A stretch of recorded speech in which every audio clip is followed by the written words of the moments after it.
We live?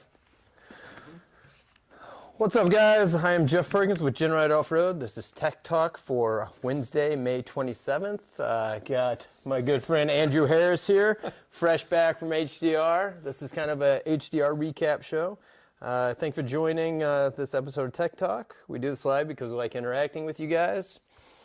We do Tech Talk live every Wednesday at 5 p.m. Pacific Standard Time on YouTube. Tony couldn't be here, but he was nice enough to leave me a little script to go off of, so that helps out a lot. We're here to talk about your favorite subject and ours, Jeep. We share our personal experiences about Jeep and Jeeps and associated parts every Wednesday, so we're happy you could join. And then there's a personal little smiley emoji from Tony, so I guess I'm supposed to go like this. We do take questions, so if you have questions about your build, type them in the comment. We just need as much detail as possible, and we'll try to get to all of them. If you haven't subscribed to our channel already, please do so. We do a lot of other content out there, videos about events, tech talks, Terremoto updates, and that way you won't miss anything. And then, as always, if you've missed Tech Talk, you can go back, and we've covered a lot of topics over how many years we've been doing this now? When was COVID? Shoot, 2020? At least once a week since 2020. So if you have a question about a Jeep or something about your Jeep, we've probably covered it, and we'll probably cover it again. Let's see here. Oh, and go to the next slide. All right, as we mentioned, any questions or comments, vehicle year, make, model, and any specific details that might help us better answer your question. What we got? Today's show is about High Desert Roundup. We just got back Monday, some of us Sunday, and it was a heck of an event. It was good. A lot of people don't know much about HDR. A little surprising because it's one of the oldest running events in California. I think it's right up there with Tierra del Sol. And a lot of our guys like Patrick Vaughn, he runs... His club runs that event out at TDS. So, HDR, High Desert Roundup, it's near and dear to my heart. I've been going to it since I was a kid, and it's great that I can get my kids out there. Last year I got Jace driving pay dirt, so he was learning to drive stick at 12 years old, and we missed the raffle because we were out jamming around in my Jeep at night. He wanted to drive it some more, and so this year he couldn't attend, but I took my daughters with me, and so they got a pretty good experience. Daisy, she went up with me up Pumpkin Eater. It took Jace a few years to gather up the courage to go up the waterfall, but I just don't think Daisy could see over the dash. So I don't think she she smiled the whole time. She was fine. I don't think she was too worried about it because she couldn't see. Not. Well, so, we got a question already. Very interesting question. What's the first race you think Tony will enter with Terremoto V2? His own? Maybe probably real Hammer's experience. But him and I have thought it would be fun after I finish Banshee 2.0 to enter like some race, like maybe the Moore Series PCI 300 that we used to enter to pre-run Jordan's car, and Tony and I have raced that before, so that'd be fun to do, just to get our feet wet in racing again. Absolutely. All right, let's keep moseying on. What else we got? Upgrades for your Jeep. The American Iron off-road ball joint deletes. I've been running my front of my Curry for a few years, so has Tony.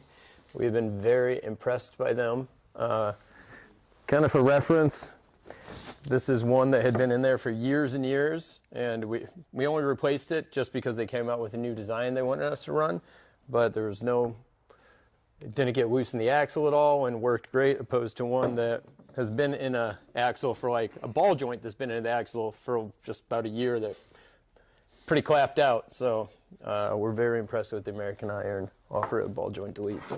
What else we got? What's happening at GenRight? I feel like we've been gone so long, I almost forgot. So let's learn together. Terremoto, they're still working on Terremoto. The tub should be about to go back on the frame. I know they're doing a little plumbing on the frame, and then should be ready to put it on. As you can see now, if you got our Elite system for the JKU, we just came out with a crossbar that ties in the tires. So whether you're getting an Elite or you already have one, you should give us a call and ask us about that, because it's a pretty nice upgrade that everybody with an Elite should have.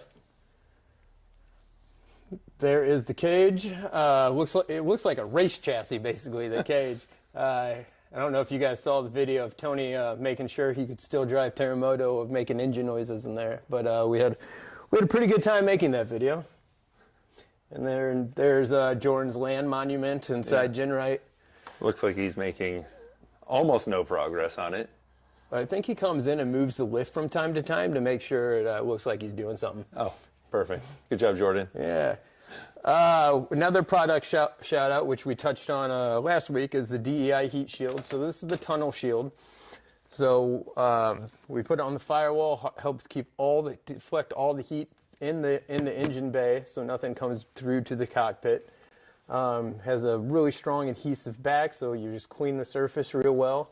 Stick that on. Mine's been in there since I did my engine swap, and it shows no sign of coming off. And so typically we'll do something like this, and then I'll run it all the way in my transmission tunnel to still reflect the heat down there. It's a product we've been using for a while, and we've been very happy with. All right, and here is the Vector suspension. We're told to touch on this. Do you have any updates on this, Andrew? I do not. It's still there. We're still working on it, going to finish it. Waiting for Arnold to come back. That's kind of his baby. But we are getting closer. There's the logo for it. So maybe it should have went Vector, bam, Vector. What else we got? There was another question about up travel. What's the least amount of front up travel you've seen in a TJ-LJ build? Looking scarce around here. I mean, the least I've seen is like 3 with an air bump. They got about an inch before the air bump strikes, but I would want people to run a minimum of 2 inches before that air bump strikes. Some stuff about 4 inches up travel. We have seen like some of the old Legend builds with a little less, but if you can get more, it's definitely worth it. But how much up travel do you have? About 5.5. That's about where I am too. Yep. Our featured product, our fire pit. I forgot we carried these until Tony busted them out at camp. A lot of places that you camp don't allow on-ground fires. So we do carry 2 sizes of GenRight fire pits that hold the fire getting off the ground, so you stay legal in your area. And they work really well. You wait for them to cool down, take them apart, and then they're ready to assemble your next camping trip.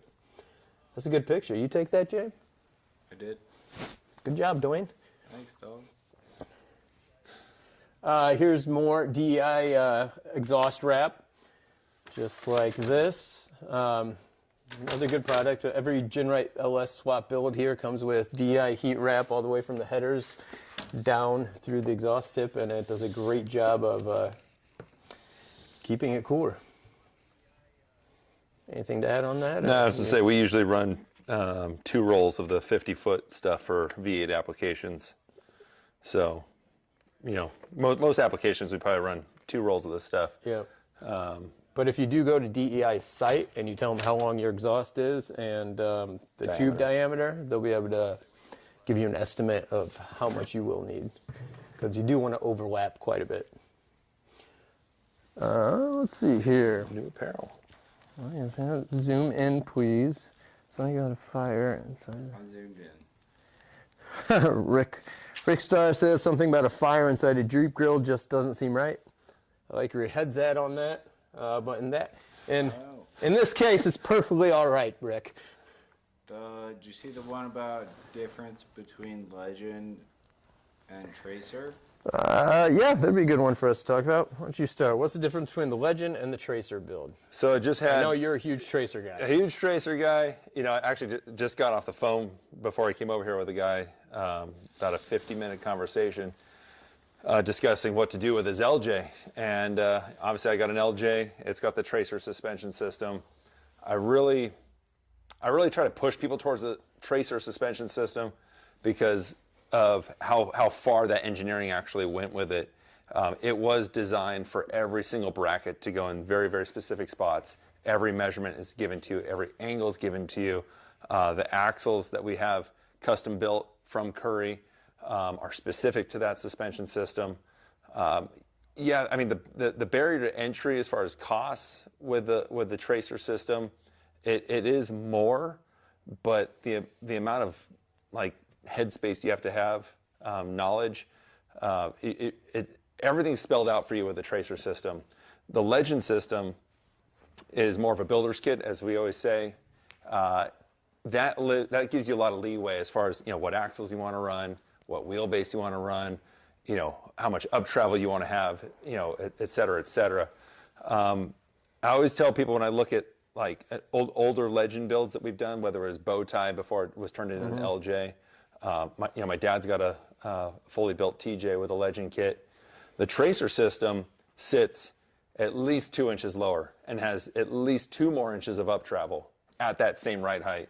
And that has to do with the tracer steering, which requires a different radiator, and then how much up travel we can get because the lower links aren't getting into the frame as easy as the Legend kit. True. So I do feel like the Legend never got full potential that it needed, because when we started doing the Legend, how wide the axles were we running? 65. So there wasn't too much room to put the shocks further out. For my new build, I'll be doing the double triangulated Legend system. But with that said, I have a ton to work out that's not all pre-done for me. And the main reason is I do want kind of a flatter belly, and I wanted to mimic the 4500 car of Peter's, the race car that we run, just so I can get seat time in mine, and it'll mimic the race car.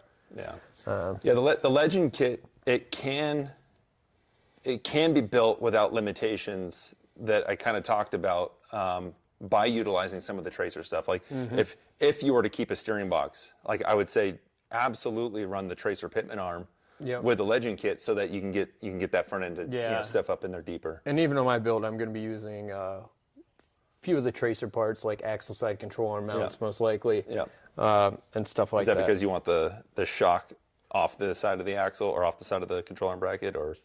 Okay. Yep. I think. You think? For now, yes. Unless I can figure out how to mount it on top of the axle tube, just for a little more.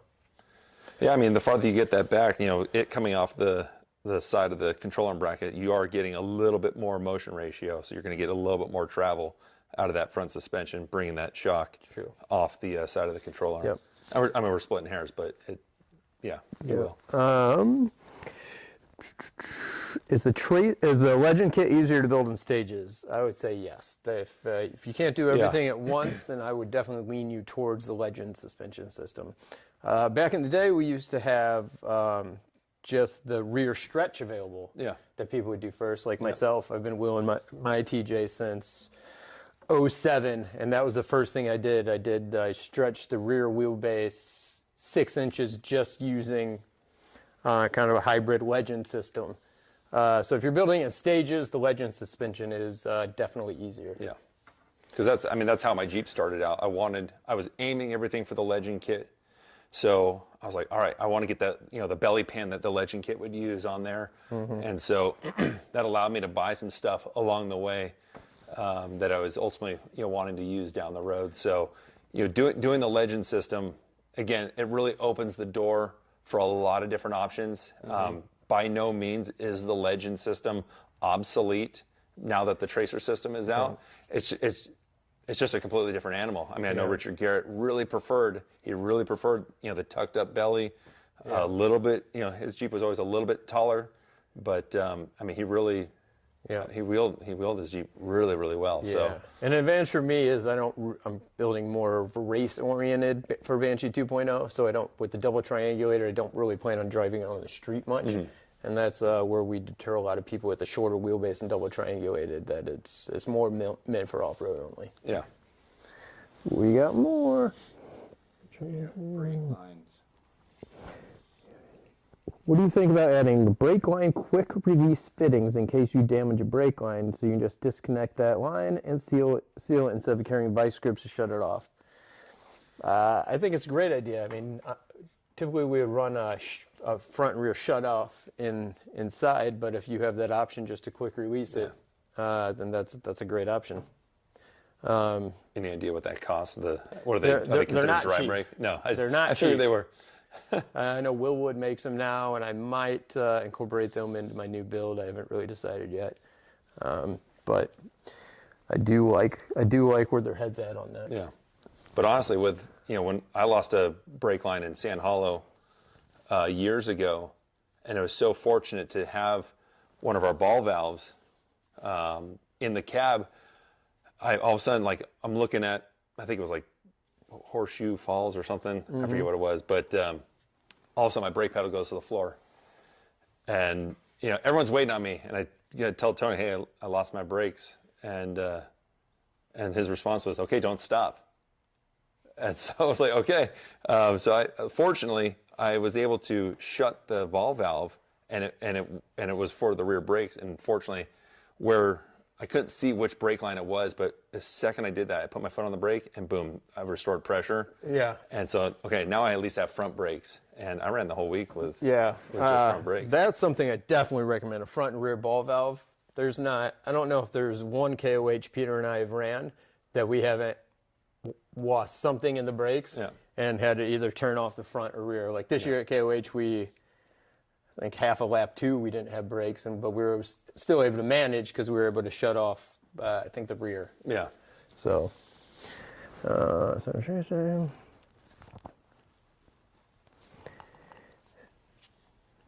right, what else we got? New swag. This one, you want to say anything about this shirt on the right here? No? You just want to let that go? Oh, dude. Hey, that's my Jeep. I've been asking James for a shirt with my Jeep on it for at least a few years. A while. And gave you a lot of really good ideas, and then he ran with his own idea, and here it is. So buy Andrew's Jeep. Buy Pay Dirt shirt. Yeah, it's called Pay Dirt too, which is great. Yep. The good quality red, white, and blue. Yep. Very, very cool shirt. Thanks, James. You're welcome, bud.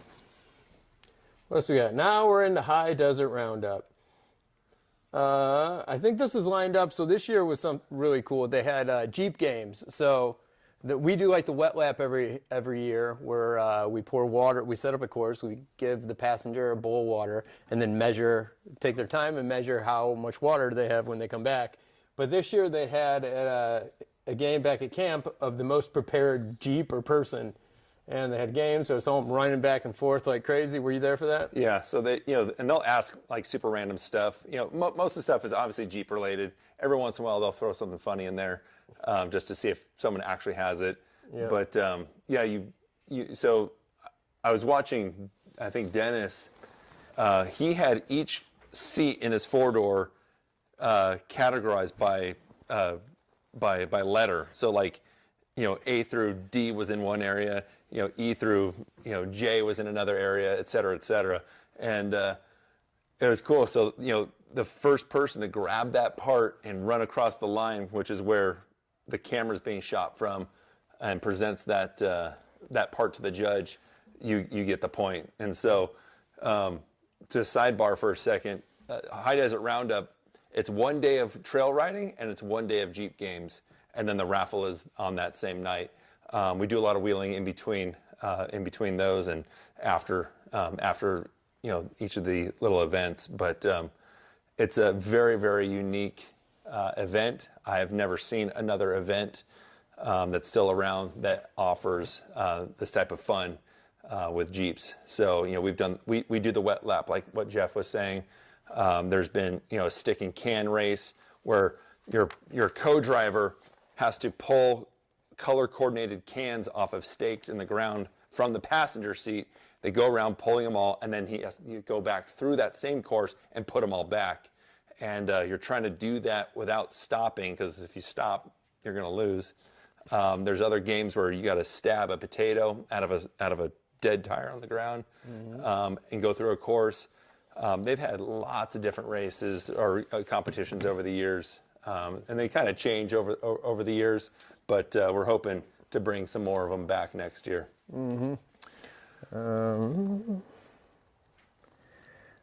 All right, we did have a few more questions. The Tracer rock sliders, do they come in steel or aluminum? They come in steel. We do make LJ rock sliders in aluminum, but they're kind of specifically for the sand guys out at Glamis and stuff. Yeah. So we definitely recommend steel for that. Spots Crib yelled, "How did Shane's Tracer Jeep do?" It did phenomenal. I think Shane was a very, very happy guy. He is very happy. You were too. You drove it. Yeah, he let me drive. His son Trey came out with him, and I took him for 2 laps around the wet lap. We got 3rd place, but I think he was very, very happy with the Tracer. I mean, there's nothing not to be happy about. It's an LS swap Tracer. It's kind of the ultimate. He's going from a JK with a 3.6 into something that weighs 1,000 pounds lighter, a little bit bigger tire, more power, sticky compound, and 3 times the horsepower. Narrower tub. Yeah. Yeah. We lead a trail called Pumpkin Eater every time we go there, and usually the day before we always pre-run it. It says Tony on, is this the main waterfall? Yeah, because I didn't go up top. Here's Tony on the main waterfall lap, still cool. He motored right up, a lot of people did. There's our friend Mike Wright. Shout out to Mike Wright for all his help this past weekend. Yep. He is awesome. And he's building an awesome JK as well. There is Paul. He is in stage 1 elite system. He handled the waterfall, no problem. Yeah, it starts down here. Yeah. So he's already, most of the way up. His front tires are touching. Yep. And I got to say, he let me take that out while he stayed at camp to do Shaner's Revenge. Is that the name of it? Yep. And through the desert and the obstacles, I had ridden in a stage 1. I had never really driven one. I was kind of blown away with how well it did. It was a lot of fun, very predictable. It did great in the desert, and I was able to crawl in some areas that the big boys with 40s and 42s did. What's he on? 37? 37 Mickey Thompsons. And to be honest, was pretty blown away with how well it did. Had all the characteristics of our full elite system. And it was kind of fun driving something a little narrower. Because it just squeezes through a little better. There's Shane Dog and his Tracer build. Does that thing have a name yet? He hasn't given a name. Stephen Birch. Stephen Birch. It was named Kozel, which was, I forget what country that beer was from, but it was his. I think it was like German or something. No. But I think Shane's probably going to give it a different name. Yeah, he slapped on. The guys in the shop made him put the half doors on. Yep. Look at that serious face. He's all business right there, bottom of waterfall. Yep.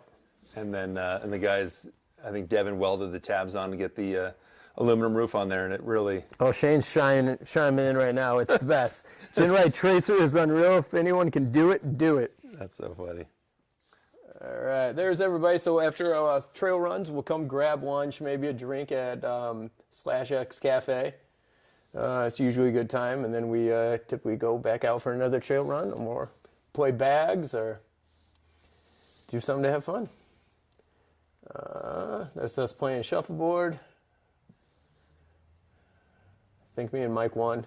Nice. Just to throw that in, James. Yeah, we know. Yeah, that's right. What else we got? This is at the wet lap. As you can see, we have tons of people. Aftershock made many laps around. We even did Aftershock a couple laps with me, who was in the front seat with them, Brighton, and Josh and I were in the back seat, and we had a fair amount of room. Still comfortable. It was a good time. Josh is in there right now. Yeah. Yeah. He gave me a little more room when I was in there with him. I heard a lot of rev limiter when Tony was driving. That's for sure. Oh, that stock engine is used Terremoto. He was sending it. Felt great, though. There is Shane and Trey again in the Tracer build. I think me and Trey, we got third place in the wet lap. We were pretty pumped about that. We have a game plan to win next year, so nice. You guys are going down. There's Josh flexing his CJ, right? Yep. CJ. That's pretty good. That is pretty good. Number 33, he's still ready for the Hammers experience. Big race car guy. There's the whole crew. A lot of the guys that came by, we had more people come in and out, but most of these guys stayed and hung out with us the whole day, so that was really awesome. Yeah, and then there's always a raffle Sunday night, a pretty big raffle. There were significant prizes. We gave away a set of fenders. There was a lot of companies that got involved, so it's if you're a raffle person, this is a great event to go to. Today's tech tip, brought to you by Jamie Pellegrino. Hold on, before you go there, Michael Costin asked Andrew, how much more is it to have you guys install the roll cage in a JL? So the JLU roll cage is pretty comprehensive on the install. I would say the base cage, cradle to grave, is 65 hours. If you want us to do the B-pillar chop, the way we do it is we want to make sure you have half doors. So whether there are half doors or factory half doors, our guys, Lee especially, he's using a laser on that, and he will radius the lower half of the B-pillar to match the factory half door, gets that all TIG welded in before it goes off to the body shop, and then also finishes the upper half. So it looks completely factory, but just that one little thing is like 20 hours of labor. So it's involved. It's very, very involved. A lot of electronics. Some things that we can do to speed up the process is ditch a lot of the plastics that's already in there, and do some of our aluminum plating that we have that's on the website. But at the end of the day, yeah, plus body shop, powder coat. I'd say it's going to be a $20,000 to $25,000 investment. But we're talking about your life. We've seen some tragedy out there with JL cages in the industry. It's definitely not something you want to skimp on. Our cage is the best on the market, and I will take that to the grave. Andrew, all right, we're caught up in questions. Here's Jamie's tech tips. He just briefly showed me these pictures, so I guess I'm going to roll with it. Yo! All right, here's a tech tip. Don't do that, especially without a cage. Yep. Where did you get this picture?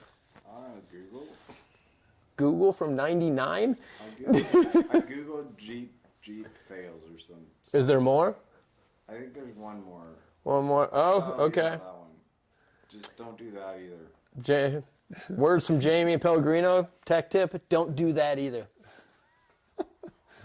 What can we talk about this, Jeff? How can we redeem our buddy Jamie over there? Check your bolts. Check your bolts and don't rear end semi-trucks? Yep. All right. And don't whiskey throttle it. And, yeah. I mean, that's not really a tech tip. That's a driving tip. Maybe this guy launched into this guy. How does a crowd like that? I don't care. All right. Well, what else we got? We do have another event coming up. Tony is taking a group to go overlanding the first week of June. You can sign up on our website. It's usually a pretty good time. I know he got a pretty cool camping spot lined up for that. So if you're into overlanding and want to go with somebody that knows what they're doing, sign up for the Big Bear trip beginning of June, and should be a good time.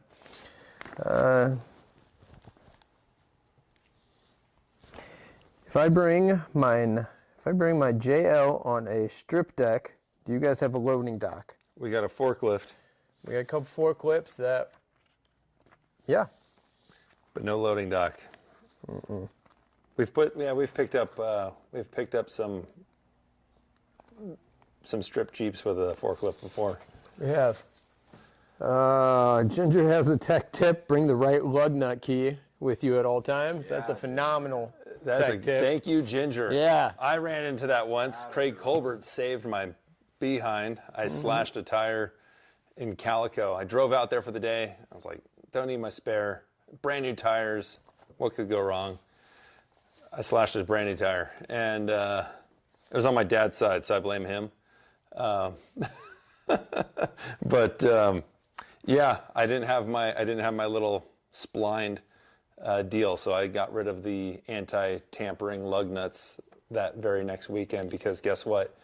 Craig's worked on mine, so that means anybody with... Do you still have anti-tampering? No, heck no. No. I feel like everybody does that once, and then the first time they get home, they take all those off.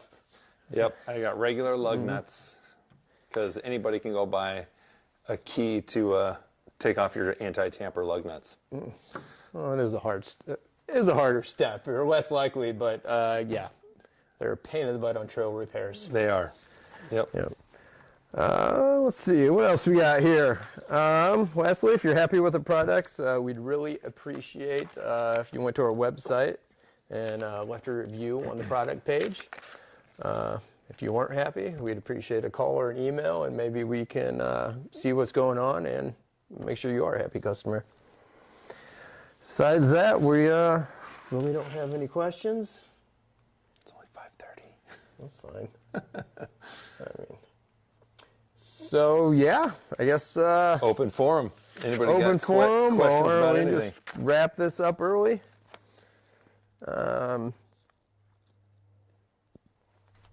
Yeah, if we don't have any questions, we can wrap this up. Well, thanks everybody for watching. We will be back here next Wednesday at 5 p.m. Pacific Standard Time.